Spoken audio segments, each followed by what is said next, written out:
de entrevistas a candidatos presidenciales. Nos encontramos con él en estos momentos en vivo. En unos minutos más estaremos conversando. El candidato presidencial, precisamente, de Avanza País pidió al presidente Sagasti trabajar de la mano. Además, ofrece sus contactos internacionales para ayudar en el combate contra la pandemia de la COVID-19 en nuestro país. Asegura tener los contactos y las relaciones internacionales para poder salvar al Perú de la crisis sanitaria en la que vivimos. El candidato presidencial por el partido Avanza País, Hernando de Soto, pide al presidente Francisco Sagasti poder trabajar de la mano con su partido político. Necesitamos inmediatamente entrar en acción y no importa si con ello perdemos la ventaja de tener poca resistencia en el electorado, para asociarnos en la forma coherente que estamos planteando al presidente Sagasti para tomar ahorita una serie de cosas para las cuales nosotros sí nos hemos preparado en el último año. Dentro de su plan, Hernando de Soto asegura que no permitirá continuar con la cuarentena obligatoria para poder evitar los contagios de la COVID-19. Si uno corta la posibilidad de ir a hacer compras, ir a la farmacia, ir a pasear al perro, lo que sea, a 2-3 horas al día, en esas 2-3 horas van a haber las aglomeraciones y los contagios que son necesarios. Al contrario, todos estos países han abierto las tiendas 24 horas, han abierto la tendencia 24 horas para justamente evitar las aglomeraciones. Además, pondrá un mejor control en el ingreso de los extranjeros al Perú. La misma cosa está ocurriendo con gángsters que nos vienen de Venezuela. No tenemos la obligación de llevarnos la pobreza de esos países. Eso es responsabilidad de sus gobiernos. Y si no les gustan sus gobiernos, que los cambien ellos. No los vamos a cambiar nosotros. Por otro lado, aprovechó esta conferencia de prensa para referirse a las autoridades públicas que se han vacunado contra la COVID-19 antes que el personal de la primera línea de batalla. Hay un Judas peruano y se llama Vizcarra. Es un traidor, es un hombre que nos ha dado besitos diciendo que lo está haciendo para nosotros y ya sabemos quién es, Judas.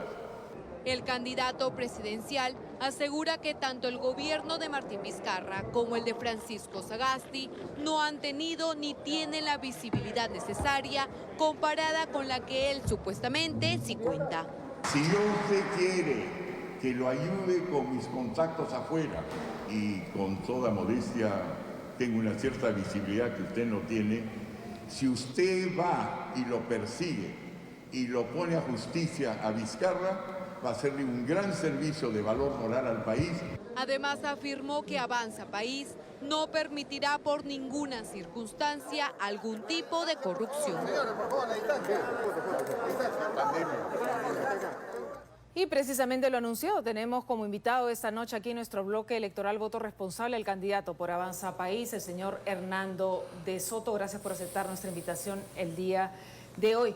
Antes de empezar, señor de Soto, queríamos precisamente conocer sus impresiones por este escándalo de los funcionarios, empresarios, rectores, en fin, todos los vacunados indebidamente. ¿Hay en esta lista algún integrante de su entorno o de su agrupación política? Yo no he visto a nadie de nuestra lista que esté ahí adentro. Y si estuviera en la lista, nos deshacemos de la persona. Pero hasta ahora no tengo absolutamente ninguna evidencia de ello. ¿Usted cree que los candidatos Alejandro Aguinaga y Martín Vizcarra deberían de dar un paso al costado de sus candidaturas al Congreso de la República por sus respectivas agrupaciones políticas? Yo creo que deberían dar un paso al costado, atrás y fuera, y yo creo que sería muy sano para el país. Imagínense, pues, son un elemento corruptor increíble. Hay gente que a su alrededor que yo presumía era gente decente, pero si el jefe de Estado comienza a crear privilegios, y no son privilegios por unos cuantos dólares, porque yo vivo y tú mueres, ha evidentemente agarrado a ministros y gente de su entorno y ha corrompido el país. La evidencia ahora también es que no solamente ha corrompido con las vacunas, ha corrompido con una serie de cosas. ¿Se refiere a Martín Vizcarra? Me estoy refiriendo a Martín Vizcarra. Entonces imagínense que esta gente entre al Congreso, tenga inmunidad, el pueblo toma tiempo para darse cuenta quién es malo y quién es bueno, y estamos entonces en vísperas de otro Congreso verdaderamente desastroso. Es una muy mala idea, deberían dar un paso al costado y si no, encontremos la forma, y ustedes con la prensa, de hacer, ustedes son el cuarto poder del Estado, de lograr de que estas personas verdaderamente no reciban el beneplácito del voto ni sean autorizados. Debe haber los procesos necesarios para que ellos no puedan realmente correr y lanzarse. No solamente, la corrupción es manifiesta. No solamente ellos, sino sus líderes políticos, ¿no? Tanto Keiko Fujimori como Daniel Salaverry les deberían de pedir que den un paso al costado en sus candidaturas. Yo creo, bueno, yo lo he dicho como usted anunció esta mañana, yo me uno a cualquier otro candidato para asegurarnos que estas personas no entren en carrera. Va a ser un elemento corruptor tremendo. Además, la evidencia aquí ya es manifiesta. Si no es un problema ya legal, es un problema político. Es decir, hay cosas que no se hacen en ciertos países porque son antilegales. Es un problema ético, ¿no? Bien, vamos con las preguntas porque nuestros televidentes a lo largo del día nos han enviado muchas dudas para usted, para conocer más de su plan de gobierno. Y les voy a presentar a continuación la primera pregunta que tenemos para el candidato de Avanza País, Hernando de Soto. Usted ha prometido, señor de Soto, en una declaración pública que va a generar 37.000 millones de dólares que irán directamente a los bolsillos de todos los peruanos. ¿De dónde va a salir ese dinero? Va a salir, es bastante sencillo. Puede parecer demasiado sencillo, pero es bien hecho. Tenemos nosotros, como ustedes han visto en la prensa, una serie de proyectos bloqueados, ¿no es cierto? La cosa que viene inmediatamente en mente es una cosa como Conga, como Tía María, pero nosotros sabemos que de los proyectos medianos a grandes no bajan de unos 270, eso por un lado. En lo que se refiere a proyectos informales, por ejemplo en minería, son socavones y tranquilamente podrían casi del día a la noche crear más socavones en pequeños territorios. Bueno, si usted agarra estos donde ya están listos para zarpar, es decir, están ya los reservorios de agua, los ferrocarriles, todo lo que es necesario y sencillamente logra de que sean desbloqueados, tanto formales como informales, para que unos no sigan bloqueando el uno a los otros, hemos probado con números que son aproximadamente $1 millón de dólares, es decir, billón de dólares, ¿no es cierto? Entonces, si a estos se desbloquean, estos pueden producir, arrancando de, digamos, el sexto, quinto, cuarto mes del gobierno, una suma más o menos igual a 37.000 millones de dólares. A partir del tercer o cuarto mes de un posible gobierno suyo. Digamos que si logramos efectivamente lograr la desbloqueada. Una duda, señor de Soto. Cuando usted habla de un socavón por aquí y un socavón por allá, ¿se refiere a la minería ilegal, a esa que contamina y depreda? Yo me refiero a la minería que emplea más o menos 3 millones de personas. No estoy calculando la de los ríos, a la cual seguramente usted se está refiriendo. ¿Qué haría con esa minería? ¿Qué haría con esa minería ilegal? La minería ilegal, aquí eso es un término bastante abstracto, pero la ilegal es aquellas personas que además de estar violando, digamos, una concesión normal, son aquellas personas que están contaminando al mismo tiempo. ¿No es cierto? Sí. Hay varios argumentos por los cuales considerar que no es exactamente el caso, porque muchos de ellos quisieran tener refinerías, no se las autorizan, entonces recurren a la refinería de los pobres, que es el mercurio. Pero yo estoy excluyendo eso para que el argumento sea más nítido. Sí, pero ¿qué haría? ¿Qué haría usted con la minería ilegal? Bueno, la minería, va a combatir. Bueno, en primer lugar, déjeme decirle que la minería ilegal no es tan ilegal.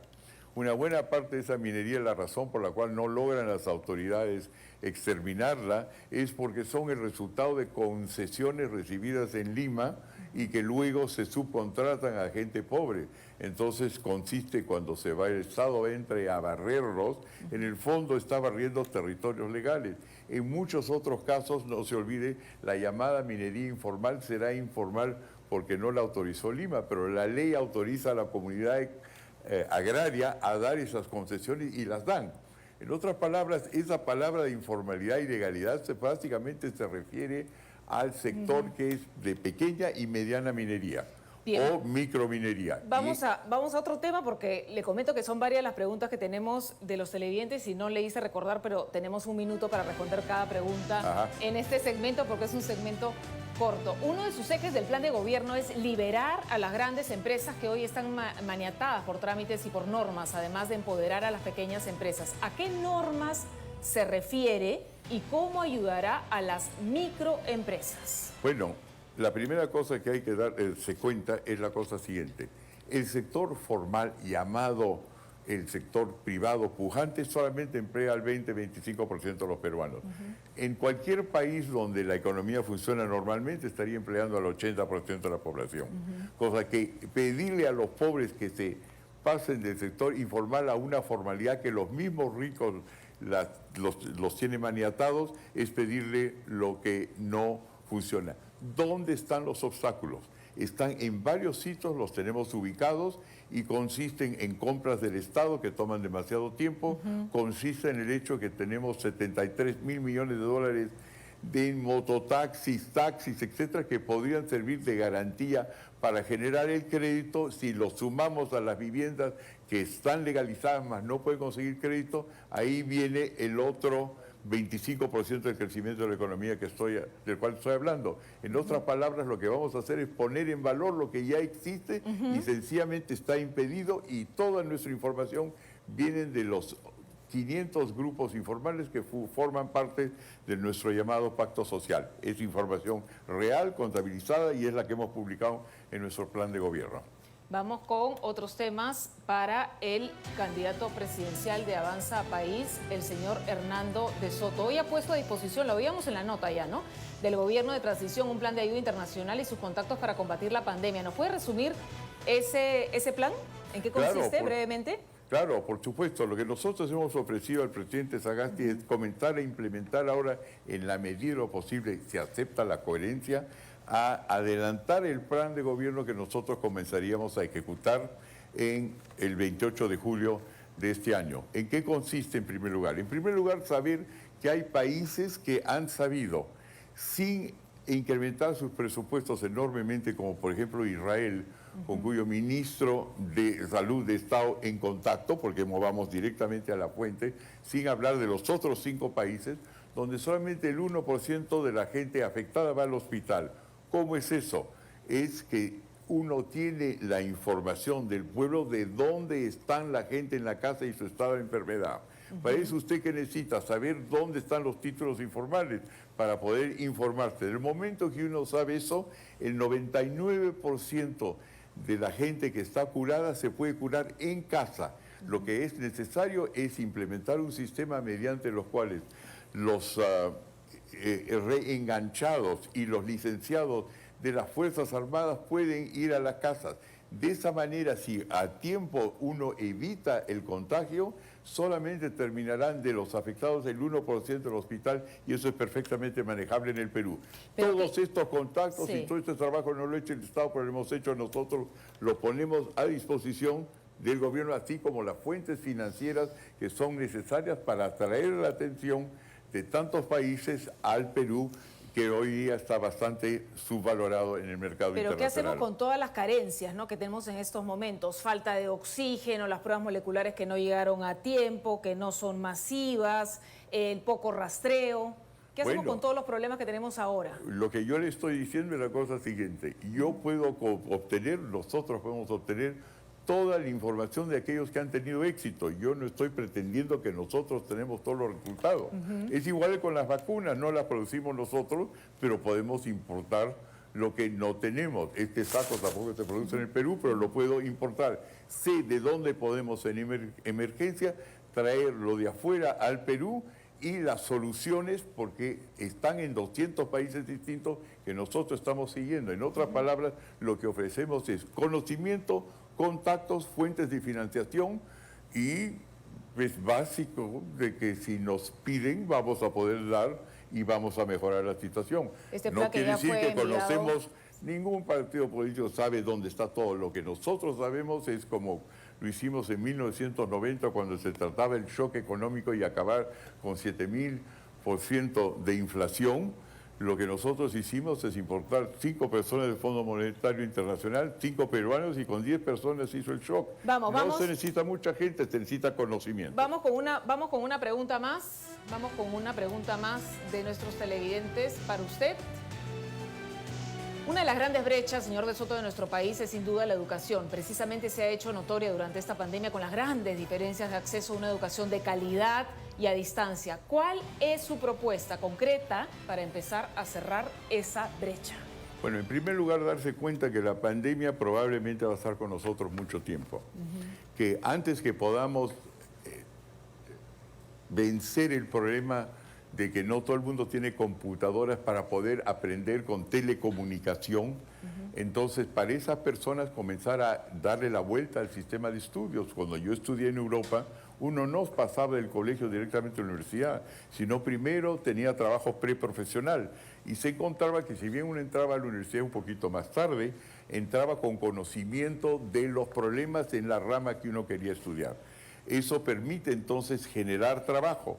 Si nosotros estamos liberando la economía, vamos a lograr que estudiantes posterguen su educación, ganen dinero y provechosamente, como lo hacen los países más cultos del mundo, entrar a la universidad con una serie de conocimientos prácticos que son importantes. Esa es la primera. En segundo lugar, vamos a utilizar el hecho de que para hacer telecomunicaciones o educación por otros mecanismos, todos los minerales que son necesarios para hacer eso, desde el litio, tierras raras, están en el Perú y a esos les vamos a quitar sus barreras. En otras palabras, nosotros no estamos hablando de hacer una operación de transferencia de corazón, sino de abrir las venas, de abrir las arterias para que el corazón reciba sangre que hoy día está reprimida. Y ustedes lo saben porque saben perfectamente que en el Perú hoy día hay una serie de cosas que podrían funcionar si no habría trámites, y somos especialistas en reducir trámites y lo hemos probado entre 1990 y 1992. Logramos que 360.000 empresas informales pasen al sector formal, cosa que es una cosa que sabemos hacer. Señor de Soto, usted le ofreció a Keiko Fujimori en las últimas elecciones presidenciales su soporte. De ser elegido presidente, ¿haría alguna alianza con Fuerza Popular? Por el momento eso de ninguna manera está prevista, porque lo que hizo Keiko, a quien yo aprecio muchísimo, es que una vez que el apoyo fue dado con el objetivo de ayudar al sector informal, nunca más nos llamó, nos dejó colgado la brocha. Entonces a mí tendrían que convencerme. Pero de que no lo descarta. Yo no descarto absolutamente nada. Lo que yo quiero es ayudar a salvar el Perú. Y si eso significa aliarse con las personas que han sido anteriormente hostiles, mi objetivo no es estar con amigos. Mi objetivo es ayudar al Perú. Cosa que todas las alianzas... ¿Con Verónica Mendoza y con Johnny Lescano también haría alianza? Yo no tendría ningún problema a condición que nos ponemos de acuerdo sobre cuál es el plan. Y el plan es el nuestro, porque los suyos no equivalen a los nuestros. Por supuesto que no. El Perú primero, después simpatías, eso es cosa aparte. El vamos a tener primero. más oportunidades de conversar aquí en nuestro bloque electoral con usted para que nos siga enseñando todas sus propuestas aquí en la edición central. Gracias, señor de Soto.